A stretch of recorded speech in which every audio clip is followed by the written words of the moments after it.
अल्हम्दुलिल्लाह रब्बिल आलमीन अस्सलातु वस्सलामु अला खातमिन नबिय्यीन बिस्मिल्लाहिर्रहमानिर्रहीम। काबिल सदर एहतराम मेहमानान ग्रामी, मोहतरम असातिज़े इकराम और मेरे हम मकतब साथियों, अस्सलामु अलैकुम व रहमतुल्लाह। आज से चंद दिन पहले स्कूल के रिजल्ट डे पर मुझे तकरीर करने का हुक्म मिला तो मैं ख्यालों की दुनिया में खो गई कि मैं किस उन्वान पर तकरीर करूं।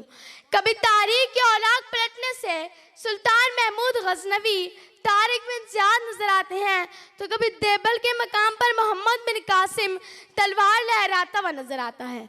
मैंने दिल में मौजूद हुब्बुल वतनी को देखा तो मोहम्मद अली जिन्ना मुसलमानों को बेदार कराते नजर आए, तो कहीं अल्लामा मोहम्मद इकबाल अपनी शायरी में कुरान सुनाते नजर आए, तो कहीं क़याम पाकिस्तान की कुर्बानियां नौका ना हुई। लेकिन जहन की सोचों में बस जाने वाला और दिल की तानों को छू जाने वाला उन्वान न मिला।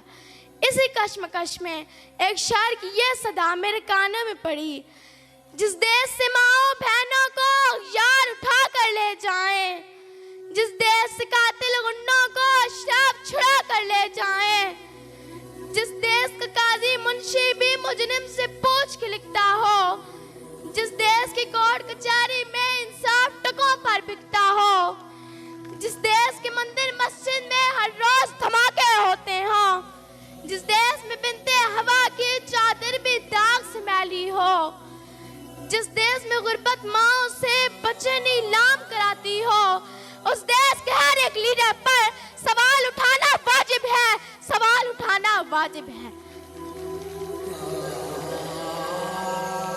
हाँ, सवाल उठाना वाजिब है। आज मैं खोखर जेल की एक बेटी अपने गांव की हर एक मौजूद शख्सियत के सामने एक सवाल उठाना चाहूंगी। हमें बताया गया कि सफाई निस्फ ईमान है। हमारी माएँ हमें रोजाना घर में गंदगी फैलाने से मना करती हैं, यूनिफॉर्म साफ रखने की तलकीन करती हैं, मगर जब मेरे स्कूल की माँ बच्चों को स्कूल छोड़ने के लिए आती है तो कचरे का एक शापर भी साथ लाती है, स्कूल के बिल्कुल सामने ढेर पर फेंक कर अपने निस्फ ईमान की ध्वजा उड़ा देती है। तो फिर मुझे कहने देंगे मकतब की बाहर कचरा फेंकने पर सवाल उठाना वाजिब है, सवाल उठाना वाजिब है। मगर शायद मैं सवाल ना उठा पाऊं क्योंकि मुझे डर लगता है। मुझे बताया गया हमारा मुल्क हमारा घर है, हमारा गांव भी हमारा घर है, और घर में डरते नहीं, क्योंकि अगर घर में बाप का साया होता है तो भाई का सहारा होता है, बहन का संग होता है तो माँ का दिलासा होता है। मैं एक बार फिर पूछती हूँ, क्या मेरा गांव खोखर जेल मेरा घर है? मैं आपसे सवाल पूछती हूँ, मेरा गांव मेरा घर है? अगर ये मेरा घर है तो मुझे घर से डर लगता है, क्योंकि जिस गांव में नशा सरेआम बिकता हो, जिस गांव में बेटे के सर के ऊपर कुल्हाड़े के वार हो, जिस गांव के बेटे को दिन दहाड़े गलियों में घसीटा जाए, जिस गांव में बेटे की लाश को बूढ़ा बाप कंधा दे, जिस गांव का वाइस पैसों के लिए तकरीर करता हो, जिस गांव का उस्ताद में बच्चों को नकल कराता हो, इस गांव के बूढ़े अपने हाथ में ताश के पत्ते सजाते हो, उस गांव के हर एक राजा भुट्टा से, उस गांव के हर एक मलिक भट्टी से सवाल उठाना वाजिब है, सवाल उठाना वाजिब है। और दोस्तों, सवाल सिर्फ इतना है कि मेरे गांव की पहचान हुफाज कुरान थे, मुझे वो पहचान लुटा दो। मेरे गांव का इंसाफ इलाका भर में मशहूर था, मुझे वो कानून गो लुटा दो।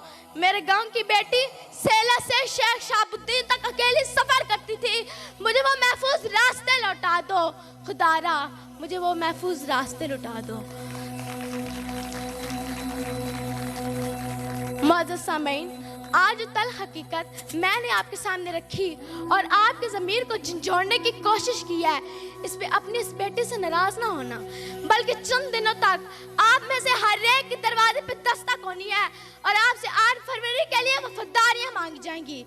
तब मेरे सवाल के सामने जरूर रखिएगा, जरूर रखिएगा। अल्लाह ताला मेरे गाँव का हामी और नासिर हो। बहुत शुक्रिया।